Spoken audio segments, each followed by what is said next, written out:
Everyone, welcome back to algorithm education and my name is Upendra Yadav.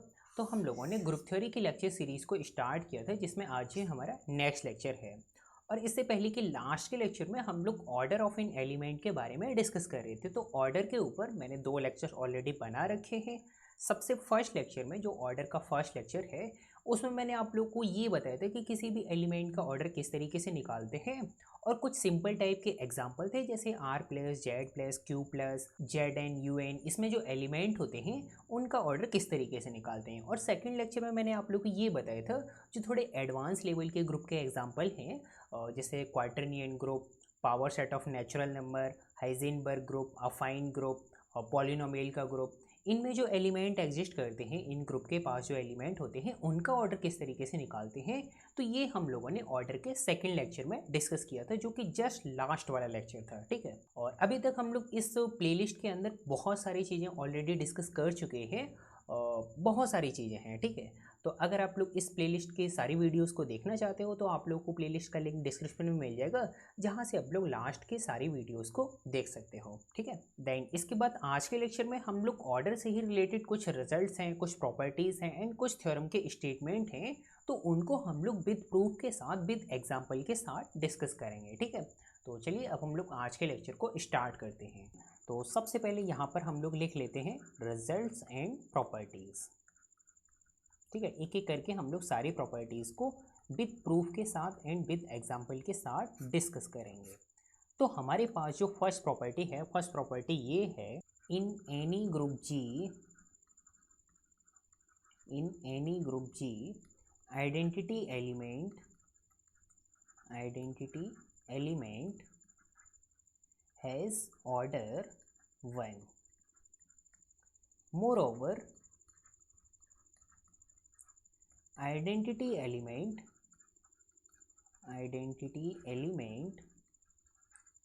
is the only element of order 1, is the only element of order 1।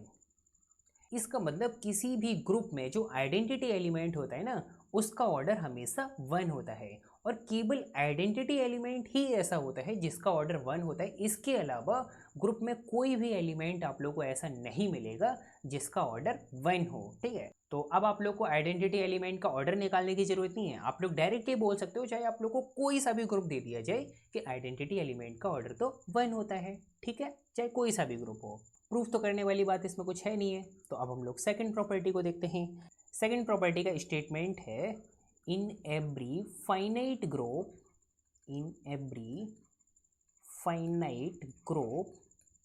Every element has finite order but not conversely true।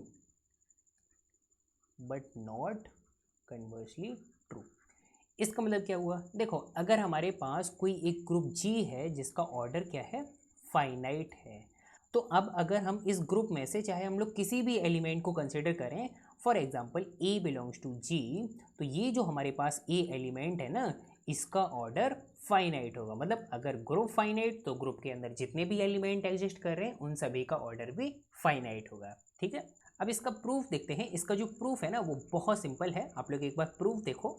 Late G be a group of finite order. G हमारे पास क्या है, finite order का group है। ठीक है, and let A belongs to G। ए हम लोगों ने कोई एक आर्बिट्री एलिमेंट कंसिडर किया है, जो कि इस G सेट में, मतलब ग्रुप में बिलोंग कर रहे हैं। ठीक है, तो A बिलोंग्स टू G, तो A की पावर 1 का मतलब क्या होगा, A, तो ये ग्रुप में तो बिलोंग करेगा ही। ठीक है, इसी तरीके से A की पावर 2 का मतलब A इंटू A। अब अगर A इस ग्रुप G में बिलोंग कर रहा है, तो A इंटू A, ग्रुप में तो क्लोजर प्रॉपर्टी सेटिस्फाई होती है, तो A इंटू A ये भी G में बिलोंग करेगा। इसी तरीके से A की पावर 3 मतलब A इंटू A मतलब कि A स्क्वायर इंटू A, तो ये भी इस G सेट में बिलोंग करेगा। एंड इसी तरीके से A की पावर 4 करोगे तो वो भी G में बिलोंग करेगा, एंड सो ऑन। इसका मतलब क्या हुआ, that is A square, A की पावर 3, A की पावर 4, A की पावर 5, एंड सो ऑन, ये सभी इस ग्रुप जी में बिलोंग कर रहे हैं, ठीक है। अब यहाँ पर ये जो हम लोग जी ग्रुप को लेके चल रहे हैं, इसका ऑर्डर कैसा है, फाइनाइट है, that is since G is finite. इसका मतलब क्या हुआ, अगर जी फाइनाइट है इसका मतलब there exist I and J such that A की power I is equal to A की पावर जे, तभी तो ये फाइनाइट होगा। और यहाँ पर हम लोग मान के चल रहे हैं कि आई इज ग्रेटर देन जे, जो आई की वैल्यू है वो जे से ग्रेटर देन है, ठीक है। तो अब अगर ए की power I is equal to A की power J, it implies A की power I minus J is equal to identity, ठीक है। अब हम लोग मान लेते हैं कि ए की पावर आई माइनस जे, तो इसको हम लोग एम लिख देते हैं, जहाँ पर where I minus J is equal to क्या है, एम है।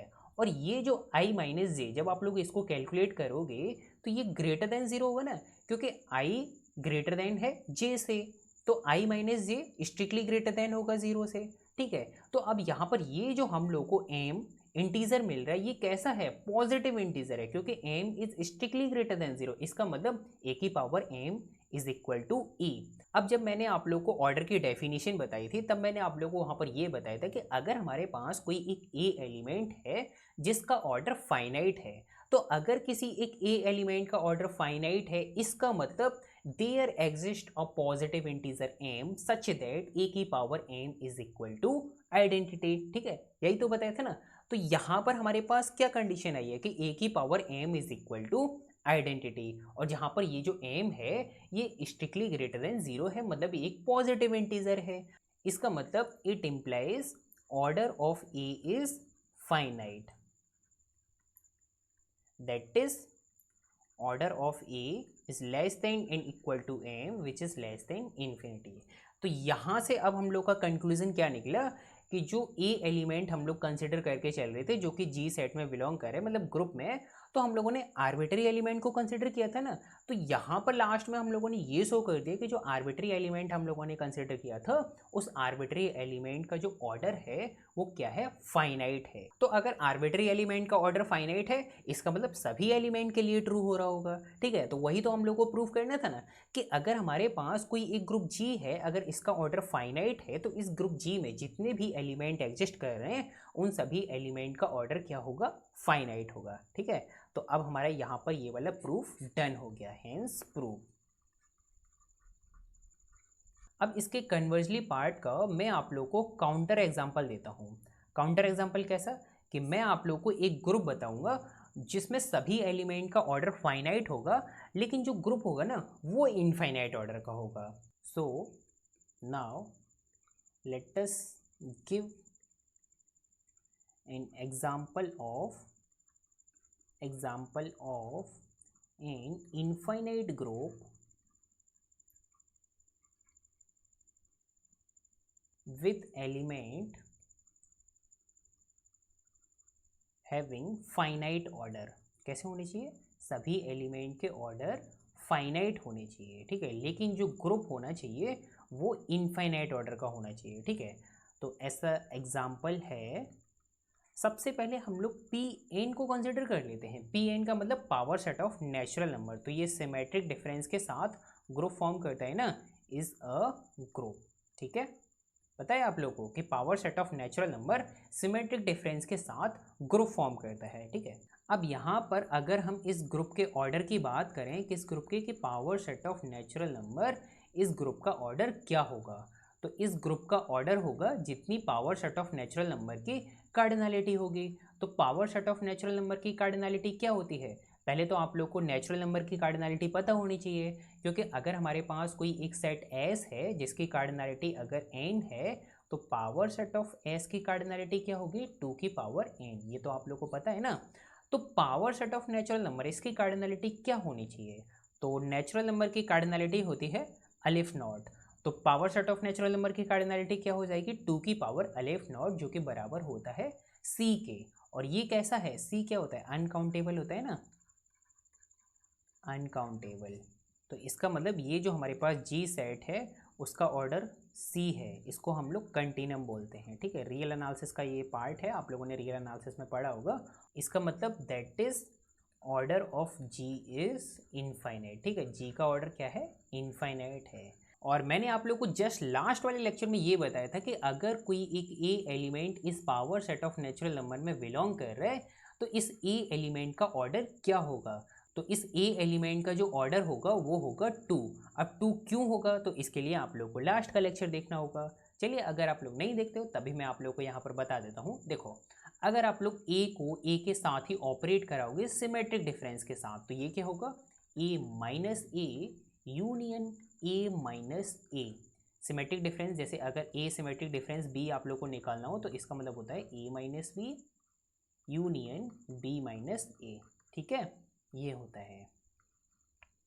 तो ए सिमेट्रिक डिफरेंस ए, इसका मतलब A minus A union A minus A. तो ए माइनस ए का मतलब 5 यूनियन ए माइनस ए का मतलब 5, तो 5 यूनियन 5 ये क्या हो जाएगा 5। इसका मतलब A symmetric difference A is equal to 5। और ये क्या है, आइडेंटिटी एलिमेंट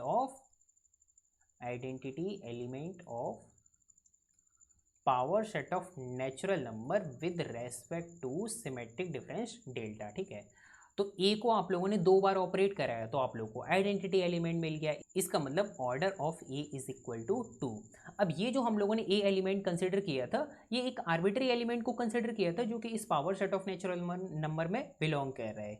तो आर्बिट्री एलिमेंट का ऑर्डर अगर 2 है, इसका मतलब इस power set of natural number में जितने भी एलिमेंट एग्जिस्ट कर रहे हैं उन सभी का क्या है, ऑर्डर 2 है। ठीक है, तो यहाँ पर ये जो power set of natural number है इसमें सभी एलिमेंट के ऑर्डर फाइनाइट हैं। कितना है, सभी एलिमेंट का ऑर्डर 2 है, मतलब सभी एलिमेंट के ऑर्डर फाइनाइट हैं। लेकिन जो ग्रुप है वो क्या है, इनफाइनाइट है। तो वही मैंने आप लोगों से बोला था कि जो कन्वर्जली पार्ट है इसका वो ट्रू नहीं होता है, कि अगर किसी ग्रुप जी में सभी एलिमेंट का ऑर्डर फाइनाइट है तो हो भी सकता है कि वो ग्रुप फाइनाइट हो सकता है कि वो ग्रुप इनफाइनाइट हो। ठीक है, तो अब आप लोगों को ये सेकंड प्रॉपर्टी अच्छे से क्लियर हो गई होगी।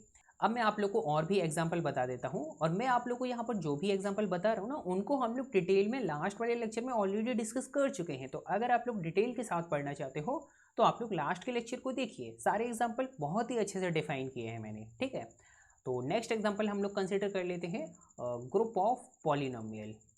लास्ट वाले लेक्चर में पढ़ा था ना हम लोगों ने ये भी, group of polynomials over Zn। तो इस ग्रुप का जो ऑर्डर होता है वो इनफाइनाइट होता है, लेकिन इस ग्रुप में जो भी एलिमेंट एग्जिस्ट करते हैं A belongs to G, then order of A is finite. मतलब कि ये जो हमारे पास ग्रुप है ना G, इस ग्रुप G का तो ऑर्डर इनफाइनाइट होता है, लेकिन इस ग्रुप G में जितने भी एलिमेंट एग्जिस्ट करते हैं उन सभी एलिमेंट का ऑर्डर फाइनाइट होता है। तो ये सेकंड एग्जांपल था। ठीक है, अब ये ग्रुप ऑफ पॉलिनोमियल होता क्या है, इसमें एलिमेंट किस टाइप के होते हैं, एलिमेंट का ऑर्डर किस तरीके से निकालते हैं, अगर आप लोग ये सारी चीज़ें सीखना चाह रहे हो तो इसके लिए आप लोग लास्ट के लेक्चर को देखिए। अब हम लोग थर्ड पॉइंट को देखते हैं। तो थर्ड पॉइंट का स्टेटमेंट है हमारे पास, let G be a group. G हमारे पास क्या है, एक ग्रुप है, and A belongs to G, then A की power M is equal to identity if and only if order of A divides M. इसका मतलब क्या हुआ कि अगर ए की power M is equal to identity है तो जो ए का ऑर्डर होगा वो एम को डिवाइड करेगा। और इसका कन्वर्सली पार्ट भी ट्रू होता है कि अगर ए का ऑर्डर एम को डिवाइड कर रहा है, किसी एक पॉजिटिव इंटीजर एम को अगर डिवाइड कर रहा है तो फिर ए की पावर एम को आइडेंटिटी के बराबर होना पड़ेगा। ठीक है, सिंपल सी प्रॉपर्टीज है, इसमें समझाने वाली कोई बात है ही नहीं है। प्रूफ देखो, हम लोग इसका प्रूफ किस तरीके से करेंगे, प्रूफ आपके लिए इंपॉर्टेंट है। सबसे पहले हम लोग मान लेते हैं लेट ए की power M is equal to identity and order of A is equal to N. ठीक है, ए की power M is equal to identity और ए का ऑर्डर क्या है, एन है। तो अब हम लोग को शो क्या करना है, हम लोग को शो ये करना है to show order of A divides M. तो ऑर्डर ऑफ ए मतलब एन, तो एन डिवाइड्स एम, ये हम लोग को शो करना है। देन इसके बाद फिर हम लोग कन्वर्सली पार्ट को करेंगे। तो अब देखो एन डिवाइड्स एम, इसको कैसे शो करते हैं। अब देखो आप लोग को यहाँ पर ये कैसे सोचना कि एन एम को डिवाइड कर रहे, इसको कैसे शो करें। तो अगर कोई एक इंटीजर किसी दूसरे इंटीजर को अगर डिवाइड करता है तो इसका मतलब क्या होता है कि जिस इंटीजर को डिवाइड कर रहा है उसका मल्टीपल होता है दूसरा इंटीजर। मतलब अगर यहाँ पर एन एम को डिवाइड कर रहे, इसका मतलब that is m is equal to n into Q, जहाँ पर ये जो q है ना ये कोई भी इंटीजर हो सकता है, ठीक है। तो n m को डिवाइड करें, इसका मतलब m is equal to n into Q.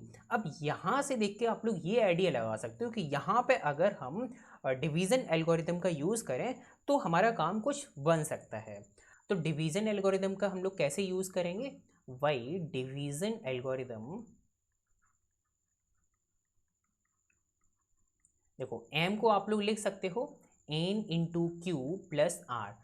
कोई भी पॉजिटिव इंटीजर है m हमारे पास, अभी मुझे नहीं पता कि ये पॉजिटिव इंटीजर क्या है, लेकिन अगर कोई एक पॉजिटिव इंटीजर m है तो उसको हम लोग वही division algorithm n into Q plus R लिख सकते हैं, जहाँ पर ये जो n है ना ये यही वाला इंटीजर है जो हम लोग यहाँ पर ये ऑर्डर लेके चल रहे हैं, ठीक है। तो m को हम लोगों ने क्या लिखा, n into Q plus R, ठीक है। अब अगर यहाँ पर ये जो r की वैल्यू है अगर हम लोग इसको 0 के बराबर दिखा दें तो हमारा काम डन हो जाएगा। तो अब ये देखो कि इस r की वैल्यू को 0 के बराबर कैसे शो करेंगे।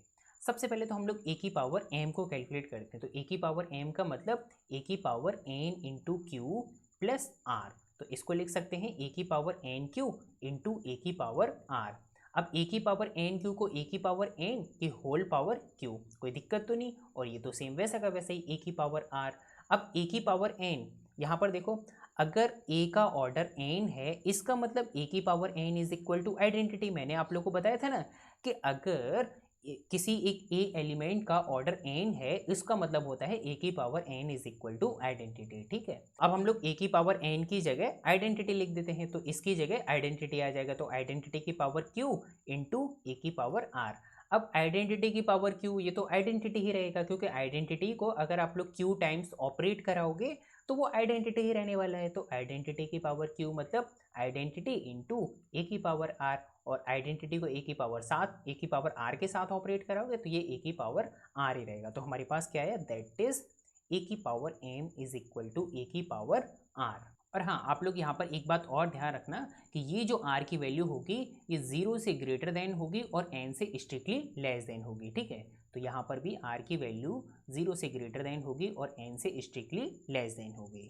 अब यहाँ पर ये जो a की पावर m है ये तो आइडेंटिटी के बराबर है, क्योंकि यहाँ पर हम लोग लेके चल रहे हैं ना कि a की power m is equal to identity. तो a की पावर m की जगह हम लोग आइडेंटिटी लिख देते हैं। इसका मतलब इट इम्प्लाइज a की power r is equal to identity, जहाँ पर ये जो r की वैल्यू है ये स्ट्रिक्टली लेस देन होगी n से, ठीक है।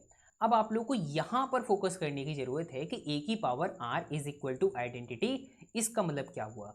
देखो यहाँ पर जो आप लोग लेके चल रहे हो कि order of a is equal to n, तो अगर a एलिमेंट का ऑर्डर n है इसका मतलब ये जो n होता है ना ये लीस्ट पॉजिटिव इंटीजर होता है। तो अगर हम इस पॉजिटिव इंटीजर से छोटा पॉजिटिव इंटीजर कोई और कंसिडर करें तो वो अगर हम यहाँ पर पावर कर दें कि a की पावर जो भी हम लोग n से छोटा पॉजिटिव इंटीजर लेके चल रहे हैं तो वो कभी भी आइडेंटिटी के बराबर नहीं आएगा, क्योंकि a का ऑर्डर क्या है, n है, तो n लीस्ट पॉजिटिव इंटीजर होता है। और यहाँ पर हम लोगों ने क्या कहा है कि a की power r is equal to identity, और ये जो r की वैल्यू है ये n से लेस देन है, मतलब स्ट्रिक्टली लेस देन है, n से n के बराबर भी नहीं है, n से स्ट्रिक्टली लेस देन है। तो ये तो गलत है ना, क्योंकि आप लोग यहाँ पर ये कह रहे हो कि order of a is equal to n मतलब a की power n is equal to identity, और n से अगर हम छोटा पॉजिटिव इंटीजर कंसिडर करते हैं तो वो कभी भी आइडेंटिटी के बराबर नहीं आएगा, और यहाँ कह रहे कि वो आइडेंटिटी के बराबर आएगा, तो ये तो कॉन्ट्राडिक्शन हो गया।